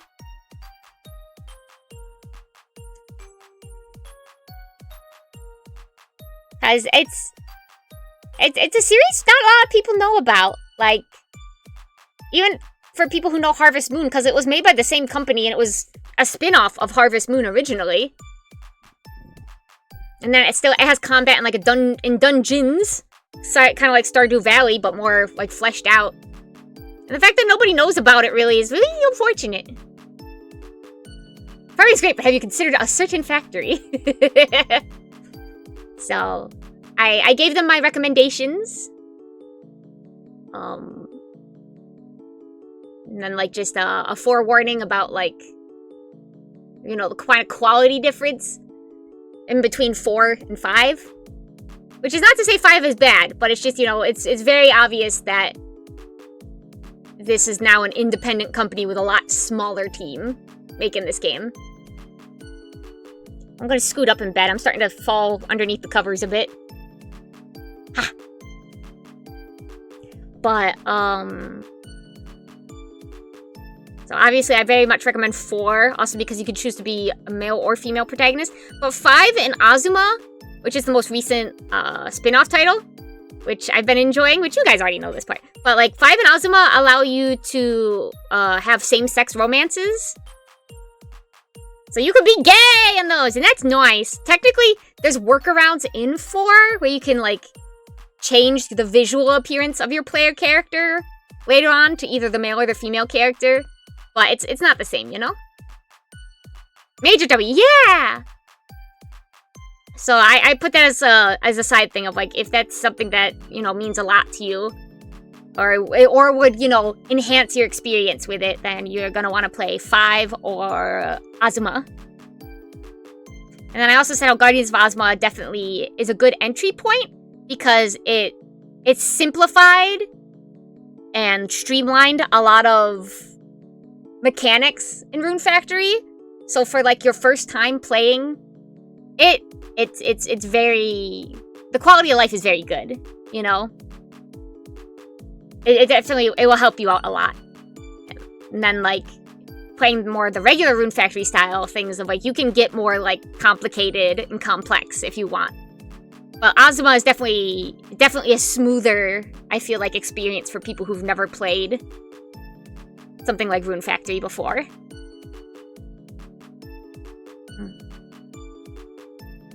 Which, you know, aspects of it kind of make me a little sad because some of the more in-depth, like, crafting and things like that just doesn't exist because of it. But I think it balances out well just because of the sheer scale of how they do things in Azuma. Like, you're managing 4 different towns and, like, different resources and things like that. So, like, when the scope is so much bigger, you can't really go into the tiny details as much. And then, but for main games, you just have the one town, you know, and your seasons. And so, and all your equipment you can make and adjust and do minor tweaks with to really, like, change your experience. And that makes sense for the scope. Imagine being mayor of 4 towns at once. Pretty much. That's pretty much what happens in Azuma. You end up being chief of 4 towns at once. It is nice that they've, with Azuma, even post-launch, they've done some, like, quality of life patch improvements. Like, they've updated, like, bond levels so that you can get more rewards, like, further increase, which is really nice. And then they also added more developmental land to Summer Village. Which, it's like, you could make everything work with the land they gave you, but it's a lot more comfortable with more land that they have given you.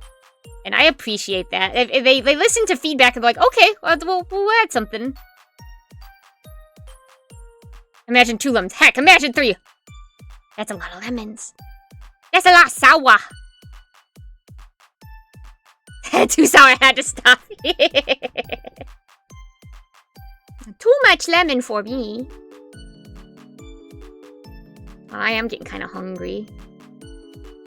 Maybe I'll heat up some leftover pizza. Like, I technically heated up some this morning, but maybe I'll have some more. I'm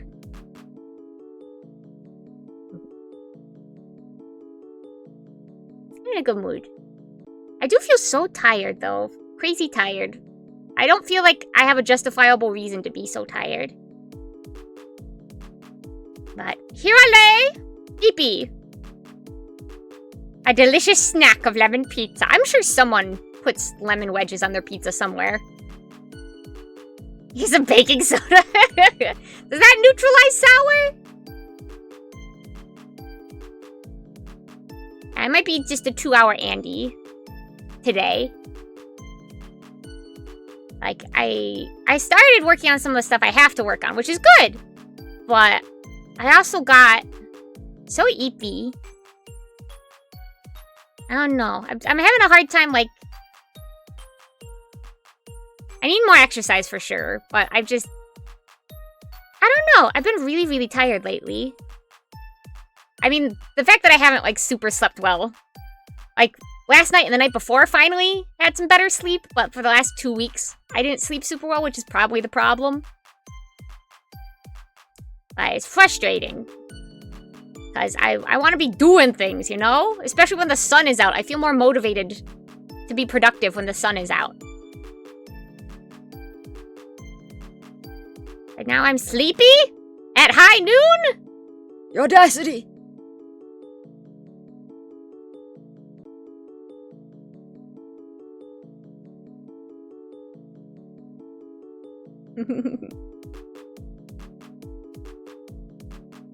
Even my brain, I feel like, is like, Ew.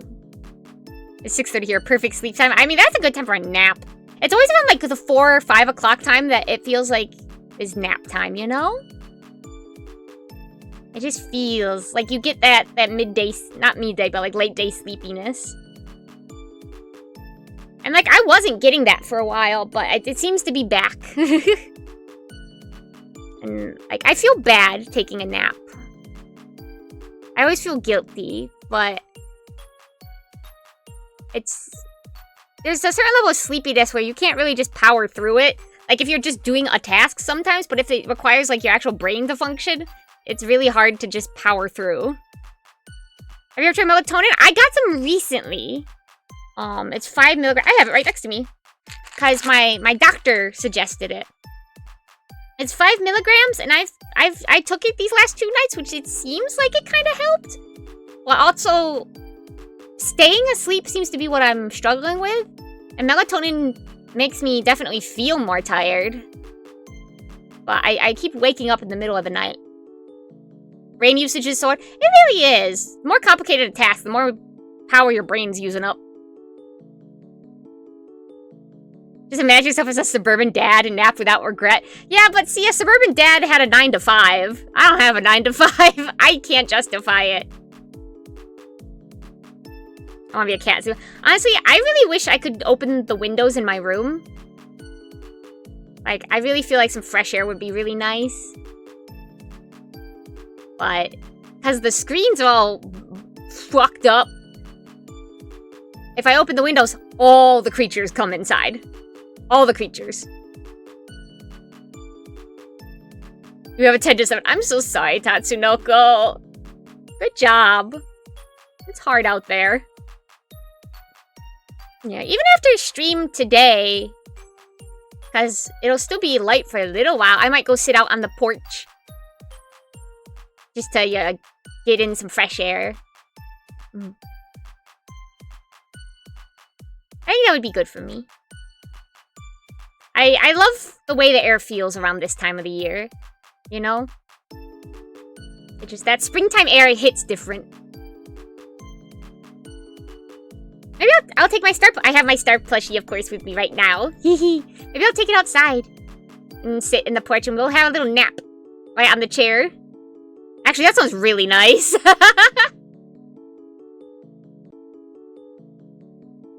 Bring a book out with me, see how much I can read before I pass out. That does sound really nice. Maybe I'll do that. Maybe that's what I'll do today. Like, there's still things I gotta do, but, like... maybe that's what I'll do for funsies today. I also kind of want to watch another movie today. Like, one from the 80s. Around the 80s. Either 80s or 90s. I don't know why. It's not like I have a particular nostalgia for movies from that time. But there's just something about the tone, I guess, of movies from the 80s. I guess it's almost that familiar, but also feeling fictional. Because it's like, I didn't experience the 80s. Oh! Oh no! Come back!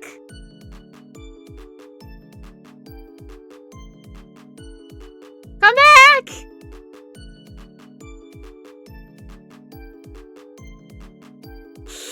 Oh, come on, come on, come on, come on. Stabilize, stabilize! Please stabilize? What if I say please? Okay, that actually worked. That seemed to work. Me saying please seemed to... Yeah, I saw it go into red. We didn't disconnect, but we definitely lost... We lost, a lot of frames there. Astralu Uchuchuu, I will hydrate.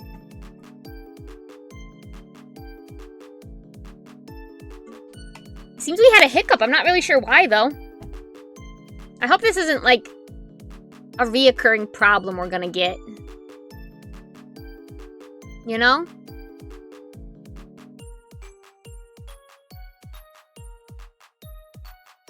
Yeah, you see me? Good, good, good, good, good, good, good, good, good, good, good.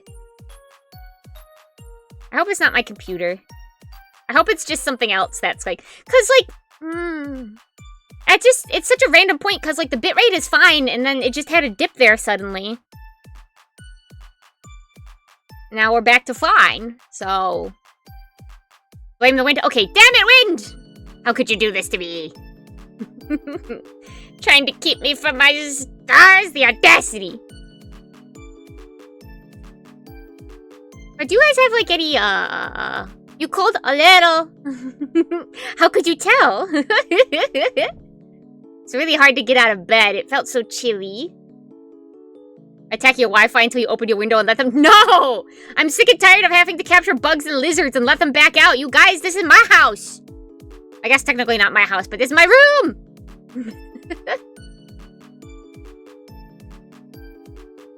Stay out there!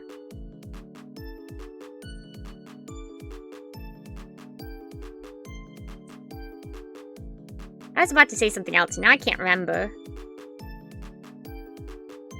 I can't remember. I'll probably watch a movie later tonight. No, later tonight.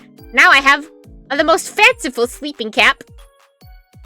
You got tiny lizards! Wink. Yeah, we have the, like, little Enel. I'm not totally sure how it's pronounced. I only know how it's spelled. But we have those little guys running around. I had to get one, capture one in Tupperware, because it found its way into B's room. And I let him out front. I don't know how he got... I don't know how he got his lefts and rights confused, and he ended up in the house. In the house.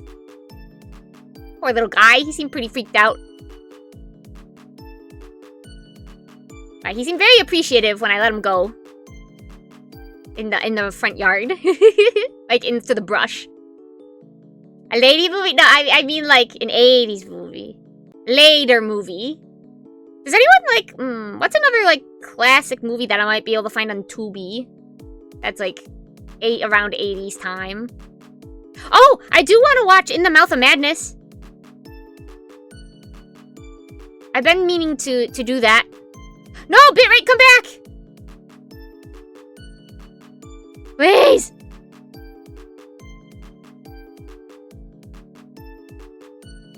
Oh, fellas, we still here? Oh, man, why are we unstable? Why are we unstable? I'm inspecting it! I'm inspecting it.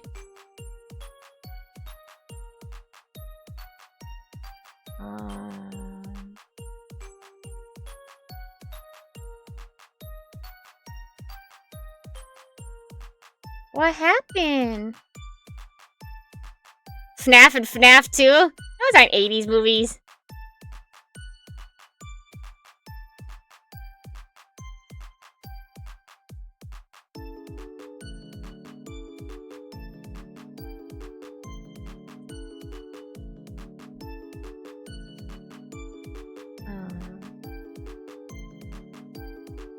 I'm double checking if there's anything I could do right now for the...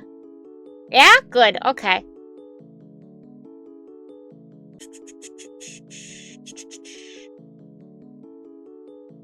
Okay.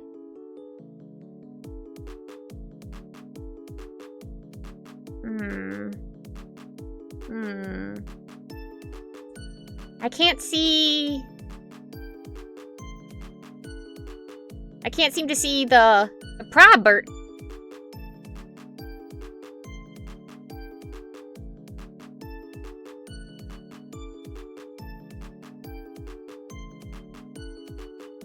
The game is based on that? Well, okay, but...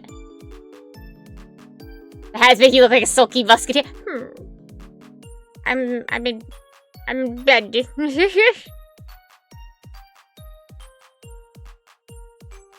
I don't know. I don't know what happened.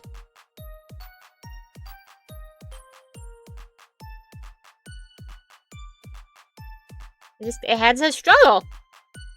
Sorry, I'm looking at like my statistics right now to see if I can figure it out.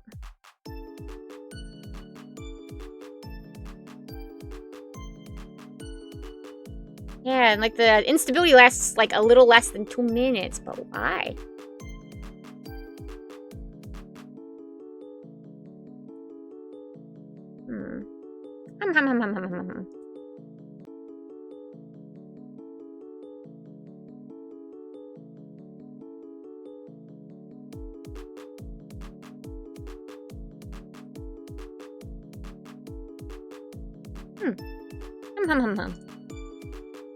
Those tiniest meteor showers, just localized entirely by my router. Yeah, it's like no recommended changes. Okay, well then what's your dealio? You blew yourself up. You blew yourself up, you fool!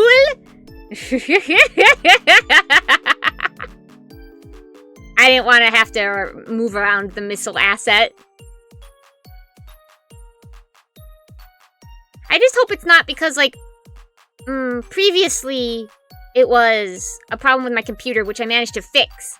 But, like, the fact that, like, no troubleshooting or questions I asked really showed that that was the problem that I was having. I had to find out by, like, fucking around and finding out on my own. So I'm just hoping it's not that again. I'll be right up, shit. One by one we fall in place. That's a trap. I just feel bad. I feel bad when like it's something on my end that I should be able to handle, you know? You guys kind enough to give me your time. I want you to have it be worth your while. I want it to be worth your while.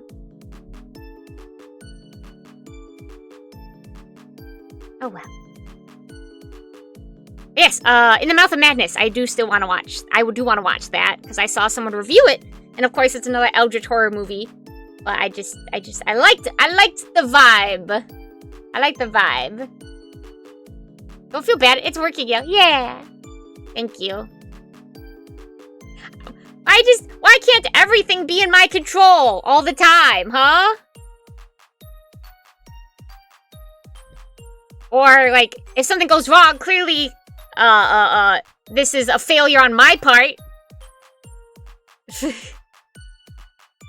I should do better. These are realistic standards to have on myself.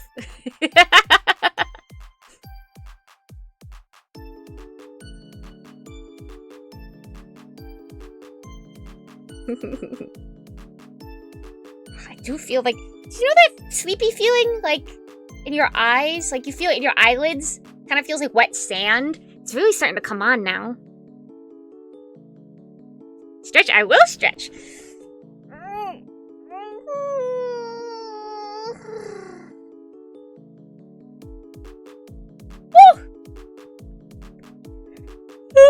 You get a free yawn.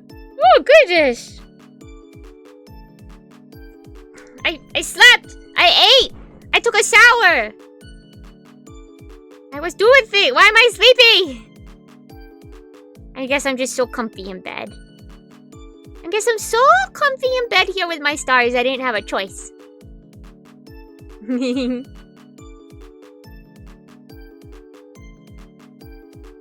Doctor, they're getting too eepy. I think maybe... Well, I'm not sure. I wonder if... Because I haven't taken melatonin before, but taking it now, maybe, like...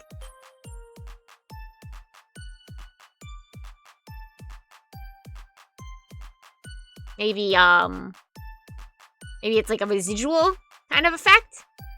And so if I can think of 2 80s games, LOL. Well, if you're the ones that you think I might want to play. Set in the 80s game. Oh, not games from the 80s. I see, okay. I take an hour before... Oh, I took it 30 minutes before bedtime? That's what it said on the directions, at least. Yakuza 0. We do have to get back to playing Yakuza 0. Shenmue? I have not played it, though. I've heard of it, but I really don't know anything about it. I don't know. Maybe it's just a sleepy day. Maybe just because we've been having a lot of rain. And, like, we don't have rain today, but just something about it, just, it's like you got a big weather blanket on ya. 3 minutes is good, too. It probably depends on the brand or just... Yeah. Maybe I will live out the fantasy of a suburban middle-aged dad.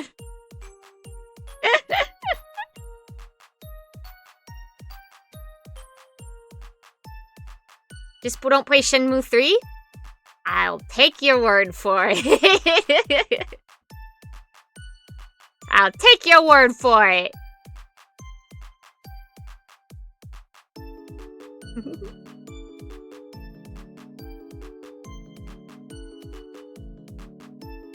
I am comfy cozy right now. I am very comfy cozy. What if I just took a nap on stream?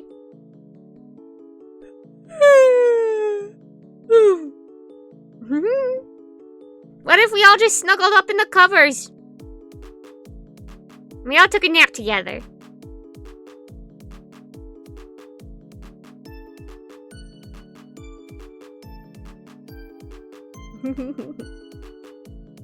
So I wanted to have more energy, but I guess I had it for an hour and a half, and now my body's like, okay, yay! But I guess, you know, that's also part of why I got the blanket and the bed set up. Because I knew I was tired today. I just frustrated. I want to be doing things during the daylight hours. So when I'm sleepy during the daylight hours, I can't help but be cranky a bit. But man, afternoon naps just a hit different. That's the good stuff. Snacks and a nap? Yeah. Some good old snacks and a nap. Am I a baby? Hold on. Am I an infant? Aw, snack time. Now you gotta lay you down for a nap. Gonna get cranky if you don't nap. Yes, damn it! No! Yes, no! Bye! Uchuchuu! Diagnosed infant at self, Myobi. No, I don't want to be a baby! I'm a grown-ass Eldritch Horror! Minra would be proud. Minra would also be upset and say, not a baby, go! Go!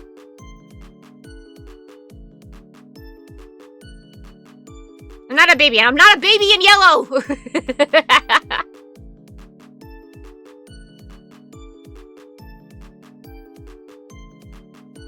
Reference.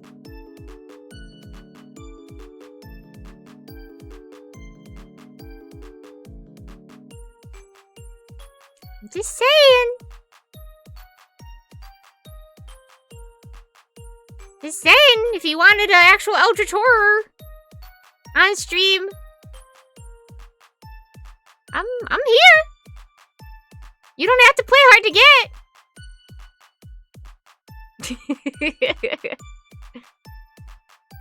Beepy, Uchuchuu.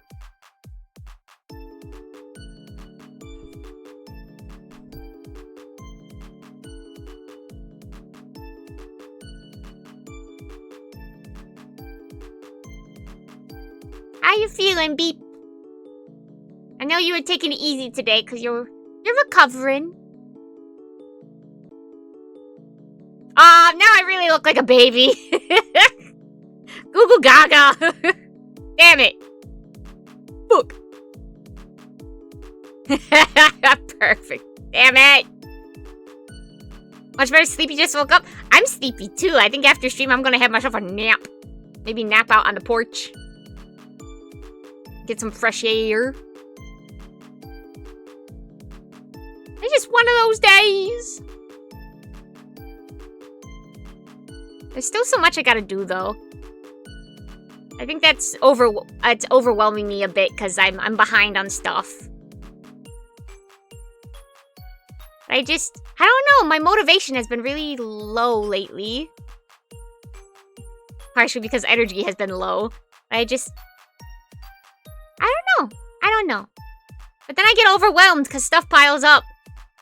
So I should handle it before it gets piled up, or now that has stuff that's piled up, I should handle it. And then maybe I'll feel better. I tried to handle a bit of it, but then I got so sleepy.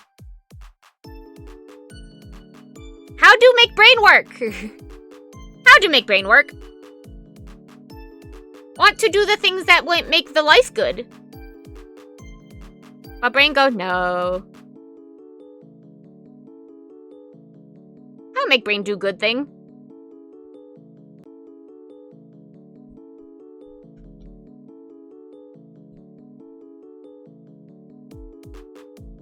Rest, important stuff, wait. Yeah, I guess that's true.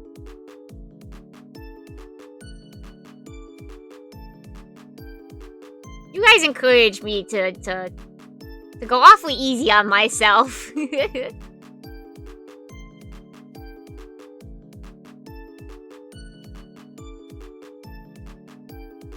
Oh no, shouldn't I be harder on myself?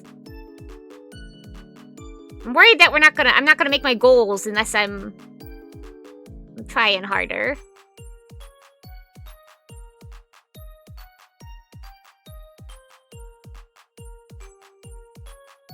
Like, I see our follower goal before our anniversary. While we have gotten new followers, in the 6 months that we've done that, it's been like, what, 50 people maybe? Which is nothing to sneeze at, absolutely, but at this rate, we're not making it to 1,000. So I gotta get on that. I gotta knuckle down. I gotta buckle up or fuckle up. Almost forgot it. Yeah! Want to revisit your goals in like 2 months? Yeah, we probably should look at them again. Because some of them we got done, you know? I reviewed my model. I still need to make my new trailer, which I need to get on top of that.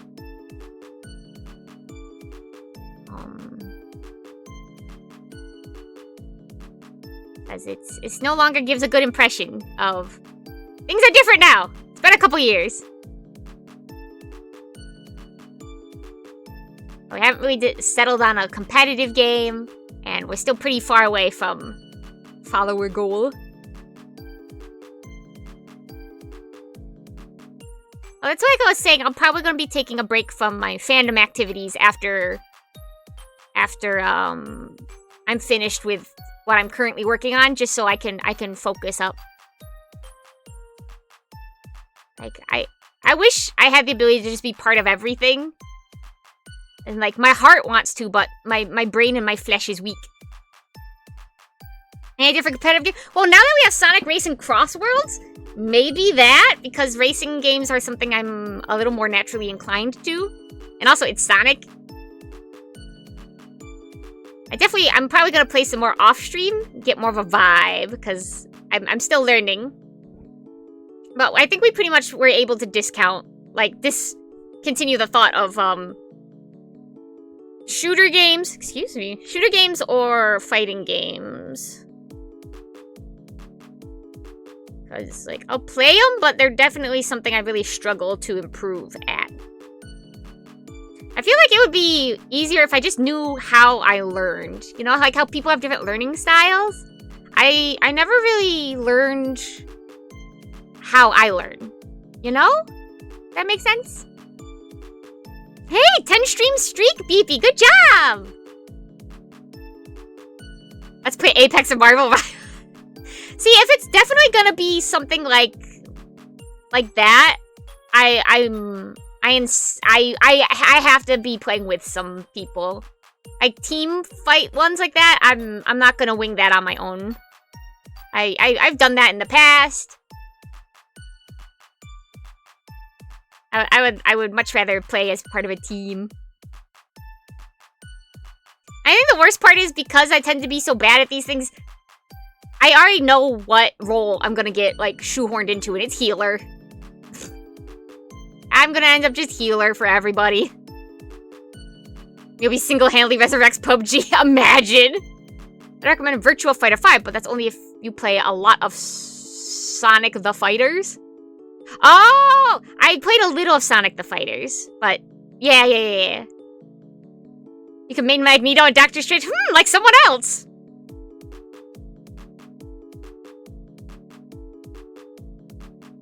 Next thing you know, I'll get into Overwatch and then be a pocket healer for reasons.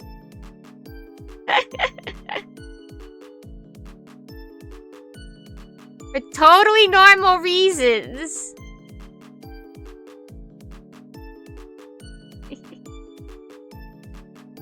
Mostly plays the same punch, kick, guard, fighter. Okay, yeah.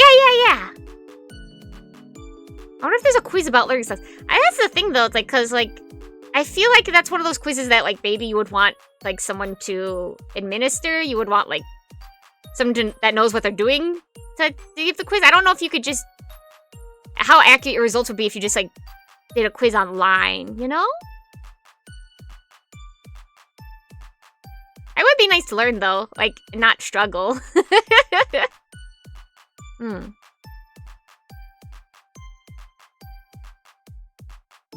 Like, improve at things.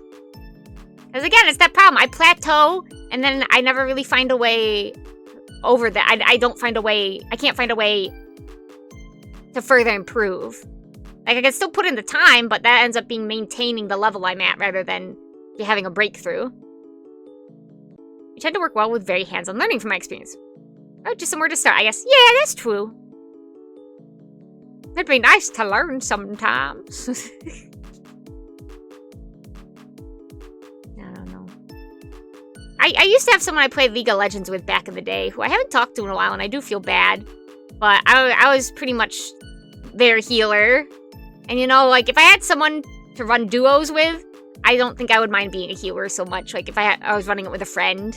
I just always feel bad because it feels like healer is just the place you get put when you're not good at the game. Best way to learn and get past the plateau is knowing what you struggle with and focus on that. I guess it's kind of hard to like quantify the things I struggle with. It's like, I just need to be better altogether, but I don't know how to get better. Kind of like in Mario Kart 8, I've kind of plateaued because I can't figure out how to further improve. And other people eventually will catch up and surpass me. It's like, I can't, I might have to just overhaul my gameplay style because, like, with how the items balance things out, if I get hit with a blue shell, I need to either have better adaptability to slam on the brakes for a blue shell, because I get hit once, then it's, like, super crazy hard for me to catch back up. You know, like, I just can't get the speed. I say just keep trying. I mean, that's what I'm doing every day, baby. It's just hard, because, you know, for me, it's very much, I'm just throwing myself against a brick wall and hoping I do it at the right angle to break it down. But, like, having some, like, guidance, I feel like would really help. And focus. Focus I can't really manufacture on my own, but...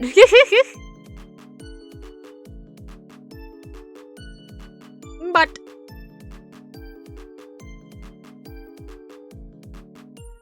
Oh, goodness. Blankets are so soft and warm.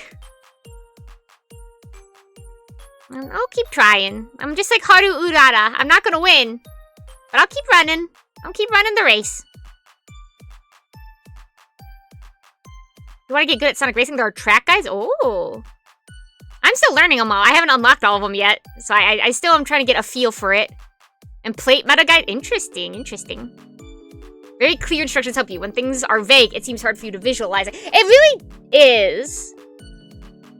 Like, I was able to get over my one plateau in Tetris because I looked up guides about T-spins.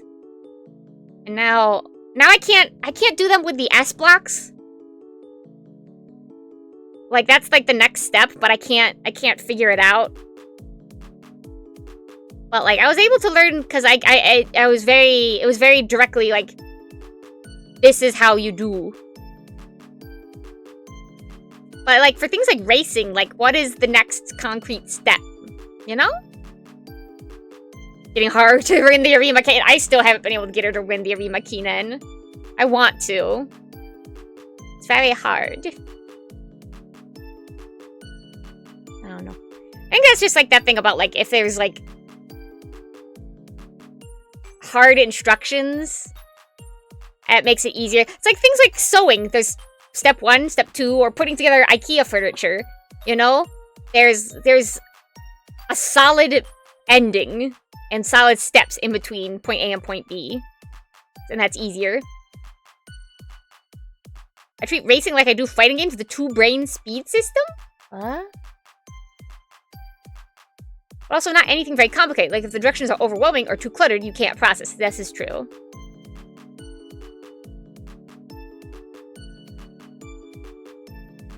You have to feed instructions into my head like a machine. Clear, concise, and then I will execute them.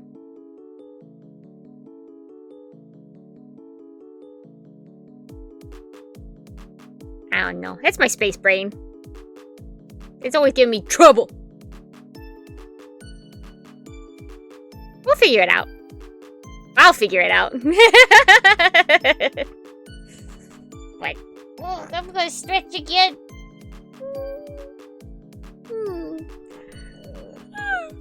I think it's time for some fresh air. I think it's fresh air and maybe a nap. This is a fascinating natural brain state, basically muscle memory. Track memories as your meta stuff goes in there. Okay. Yeah, that makes sense. It's like just technique. That makes sense, because I do that with Mario Kart 8. You just get the muscle memory, and you... The slow brain where you think things through more like strategy. Yeah! See, I really struggle with the slow brain aspect of it.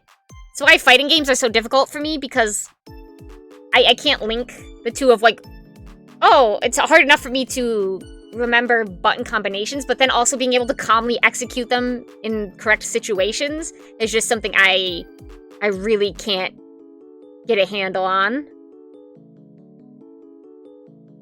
Like, obviously practice is where you unify that too, but like, ooh. But I'm gonna go get some fresh air, maybe take a nap. I'm first gonna see if there's anyone I can raid into for you guys. Just use a spammer? Well, that's not really getting good at the game now, is it? Who do we got today? Who do we got today?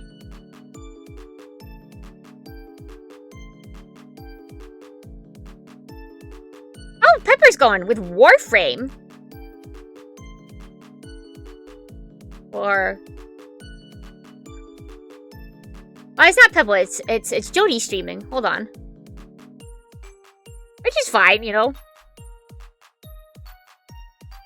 Might be better at Virtual Fighter than simple inputs. Making the other person get good. Step away and you're wrapping up. I am wrapping up, I'm sorry. Well, it seems like... Well, I'll send you to Peppa. Well, like, technically Jody. I'll start the raid there. I don't know, I always feel bad when if it's like... It's Pepper's channel, so if I'm not raiding into Pepper, I almost feel like, oh, I'm sorry for intruding? Question mark? My brain's funny. Have a good nap. Thank you! Thank you everyone so much for coming today. Thanks for just chit-chatting with me. I know it was a 2-hour A&D, but it was nice. This was very nice. This was nice for me. And then tomorrow we have off, but Friday we're back with Metal Gear Solid 2. So that should be good. That should be a longer stream for sure. So maybe I'm just saving up my power until then. Let's go to the ending credits, okay? I really appreciate you guys. I'm glad I could talk about the movies I watched with you guys too. That was nice. Not to be basic, but that was nice. Let you go give Jody an Uchuchuu. I'm gonna maybe take my suburban dad nap. Get some fresh air. I hope you guys all are able to take it easy. I hope you eat well and take care of yourselves. I will see you Friday. Metal Gear Solid 2. Follow on the Discord or on my socials in order to keep up to date with schedule changes. I will see you then.